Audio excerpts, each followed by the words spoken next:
Bom dia, prezado ouvinte, prezado irmão, prezada irmã. É um prazer estar aqui mais uma vez para falarmos sobre a santa e bendita palavra de Deus. Desta vez, ou nesta oportunidade, estarei falando sobre um tópico dentro do sermão intitulado A Ordem da Igreja, pregado pelo profeta de Deus em 26 de dezembro de 1963, ali no Tabernáculo Brana, em Jeffersonville. Bem, este sermão foi pregado em forma de perguntas e respostas. As pessoas haviam encaminhado as suas perguntas, aquilo que estava na sua mente, para o profeta, e ele então, de posse daqueles papéis, pequenos papéis com as perguntas, ele então foi através das Escrituras, guiado, dirigido pelo Espírito Santo, e assim marcou esta reunião, e nesse culto, Ordem da Igreja, foi quando o profeta trouxe as respostas para as perguntas das pessoas. E o tópico que estarei abordando aqui, já há tempo o Espírito Santo me toca para fazer isso, e eu venho resistindo e como que adiando, mas chega um momento que não conseguimos adiar mais. Sempre estamos tentando deixar as coisas e elas vão passando, mas é o momento, eu tenho que obedecer ao comando interior do Espírito Santo na minha vida. Então estou aqui não para desafiar ninguém, mas para contribuir, para dar a minha parcela de contribuição com o corpo místico do Senhor, a noiva do Senhor nesses últimos dias. Bem, então está aqui o sermão, A Ordem da Igreja. Estou aqui com um exemplar, uma cópia do sermão, distribuído pelos irmãos da palavra original, e tomarei aqui parágrafo 159 até o 165, e precedido, é claro, de algumas escrituras. Eu quero ler primeiramente aqui em 1 Coríntios, capítulo 14, versículo 40, onde o apóstolo Paulo diz assim: mas faça-se tudo decentemente e com ordem. Então Deus ama a ordem. Ainda quero trazer mais duas pequenas escrituras. Está aqui em Colossenses capítulo 2, verso 5, aqui diz assim: porque ainda que esteja ausente quanto ao corpo, contudo, em espírito estou convosco, regozijando-me e vendo a vossa ordem e a firmeza da vossa fé em Cristo. Então, mais uma escritura confirmando que Deus ama, a ordem. E finalizando aqui esta parte escriturística, não que o assunto termine, mas apenas contornando aqui para que possamos ir então direto para os parágrafos da mensagem.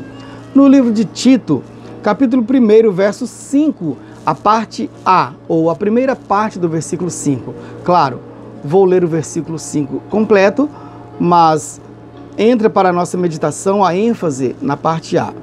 Está escrito assim: por esta causa te deixei em Creta, para que pusesses em boa ordem as coisas que ainda restam, e de cidade em cidade estabelecesses presbíteros, como já te mandei. Bem, então, como eu já disse, a ênfase está na primeira parte do versículo. Por quê? Porque está tratando de ordem, e o nosso tópico nesta oportunidade é sobre ordem da igreja, e veremos daqui a pouco ali nos parágrafos. Então, como a ênfase está aqui, fique com esta meditação. Por esta causa te deixei em Creta, para que pusesses em boa ordem as coisas que ainda restam. Quer dizer, ainda restam muitas coisas. Sabemos que muitas coisas sofreram descaminhos e não estão conforme o agrado de Deus, conforme os parâmetros da palavra que Deus traçou através de seu servo profeta. Mas ainda restam muitas coisas. Se nós preservarmos o espiritual, conservarmos as boas coisas e mantemos em boa ordem, Deus continua trabalhando no meio do seu povo. E, afinal de contas, tem que haver um grupo que não vai morrer, estará vivo para o arrebatamento. E eu creio ser parte deste grupo. E creio que você também é. Então vamos atentar com diligência, né, para as coisas que Deus tem nos trazido. Eu esqueci de anunciar, quero trazer o parágrafo 10, tá? Como uma espécie de introdução.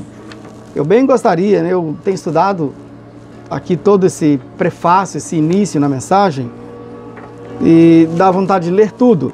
Mas eu vou ler apenas o parágrafo 10 e aí vamos então para o 159. Aqui o profeta diz assim: agora, desejo perguntar-lhes se alguma vez estas coisas vêm à interrogação, ponham esta gravação. Aos membros desta igreja vêm nos serviços ou reuniões de oração antes de começar o serviço. Ponha esta gravação. E que a congregação aqui entenda que estes homens estão obrigados para com Deus, como seu juramento nesta igreja, para ajudar a preservar estes princípios. Podes que estejas em desacordo com isso, e se te deixo dirigir, estarei em desacordo contigo. Temos que ter em alguma parte certa origem, onde haja um fundamento, e com o melhor que sei, e estou dando sob o Espírito Santo, deixando que ele seja meu fundamento, e que esta gravação seja teu fundamento. Com respeito a estas coisas. Agora, a primeira ou seja, a primeira pergunta que está aqui na mensagem. Mas, como eu já disse, é uma série de perguntas, são diversas perguntas. Eu não tenho como contemplar tudo isso nesse pequeno vídeo. Então, embora aqui entre para a primeira pergunta, eu vou, na verdade, para a última pergunta deste sermão, que é o nosso tópico, né? O Espírito tem me guiado nesse tópico. E não faltará ocasião para contemplarmos o assunto mais vastamente. Só para você ter uma ideia aqui. Então, o parágrafo 159 já é o profeta respondendo a última pergunta aqui, tá? Bem, a última pergunta é bastante extensa, ela tem vários subtópicos dentro da pergunta. Eu até posso ler para você aqui, ó. O profeta lendo aqui, deixa eu ler o que ele passou. Por favor, explique como deve ser considerado no santuário. Se isso é tudo, é certo? Assim é. Muito bem. Aqui está a última, certo? Então, a última pergunta. Irmão Brana, quando tivemos oportunidades ao princípio do serviço, reticências, tivemos queixas, está escrito bem pequeno, tivemos queixas, não é assim? Tivemos queixas ao princípio do serviço, vejamos, temos hinos, testemunhos e oração, pedidos de oração, cânticos especiais e talvez chegamos à mensagem às 11 ou depois. Porém, já não temos muito tempo para a palavra. Algumas pessoas se impacientam e se vão antes que termine. Por favor, explique quantas canções e a que hora começa a mensagem. Algumas vezes temos pedidos de oração e termina num serviço de testemunho. Muitas coisas não parecem corretas a essa hora. Então, está vendo? Esta é a pergunta, a última pergunta neste sermão. E é claro que não vou ler todas as respostas também para todas essas perguntas nesta ocasião, neste vídeo. Então, o trecho que vou ler aqui, irmão, irmã, ouvinte, vai contemplar algo aqui dentro. Precisamente o tópico encurte sua mensagem, ou sermões curtos. Vamos tomar aqui, parágrafo 159. Agora, a primeira coisa que quero fazer aqui é uma confissão. E quando estou errado, quero admitir que o estou. Veem. E aqui faço uma confissão, que sou o líder disso. Porque tem sido eu o que tenho prolongado estes serviços e coisas. Isso é o que tem metido a igreja nessa rotina, veem, de fazê-lo assim. Porém, não deveria ser. E agora recordem, lhes estou falando a todos hoje, domingo à noite. Aqui eu digo de manhã, né? Estou aqui logo no amanhecer, né? Se o Senhor permite, estou tratando de encurtar muitos dos meus serviços de agora em diante. Ainda que tenha que ficar uma semana a mais, fazê-los de 30 a 40 minutos de duração ao máximo para meus serviços. Porque tenho falhado nisso, que um serviço se prolongue e se dá a mensagem no poder. Se te prolongas muito, cansas as pessoas e não o entendem. A razão pela qual eu tenho estado cedendo, tenho sabido isso todo o tempo. Veem, os oradores de mais êxitos são os que exatamente têm reticências. Jesus era um homem de poucas palavras. Observe seus sermões. Observe os sermões de Pedro no dia de Pentecostes. Provavelmente tomou 15 minutos e então introduziu algo que trouxe 3.000 almas para o reino de Deus. Vem direto ao grão. Vem. E eu sou culpado porque a razão pela qual tenho feito isto não é porque não soubesse nenhuma diferença, mas porque estou gravando. E estas gravações serão postas nas casas por horas e horas e horas. Porém, no próximo domingo se inteirarão da razão pela qual tenho feito estas coisas. Posso dizê-lo agora mesmo na gravação. A razão pela qual tenho feito isso é por causa deste tremendo peso sobre mim por expor a mensagem, ou a mensagem desta hora. Agora, a mensagem está exposta.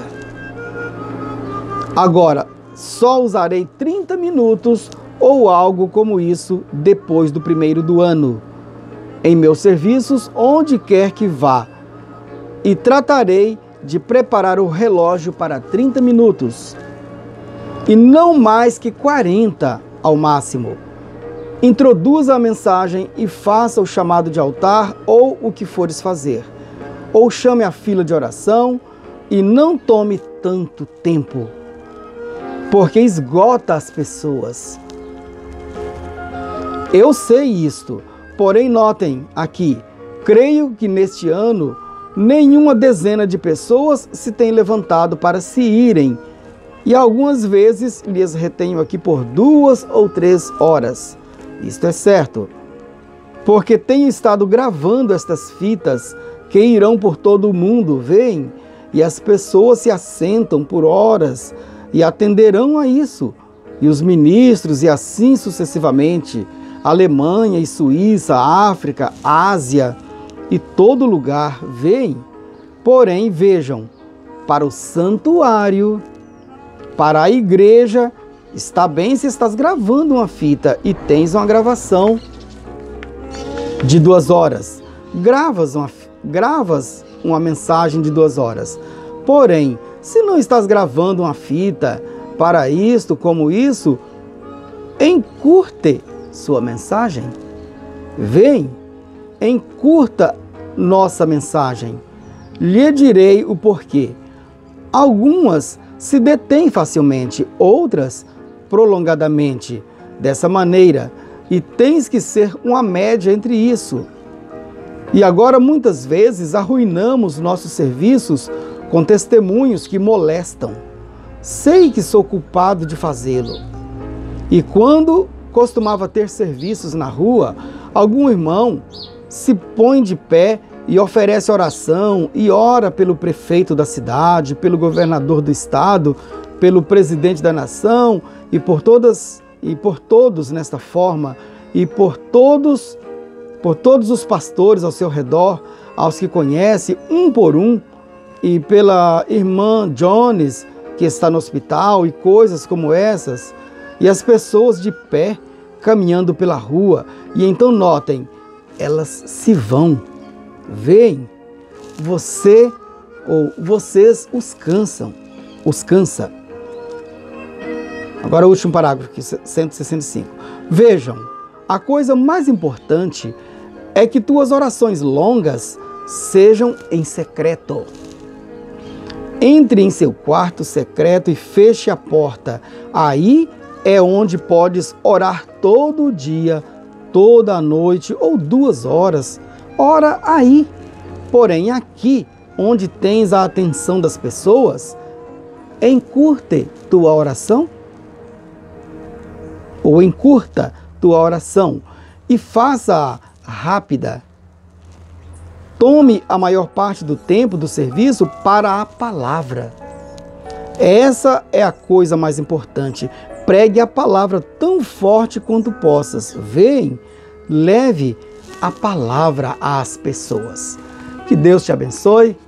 Temos então lido como prometido. Parágrafo 10, depois parágrafos 159 até o 165. E esse é o trecho do sermão onde o profeta responde a esse tipo de pergunta.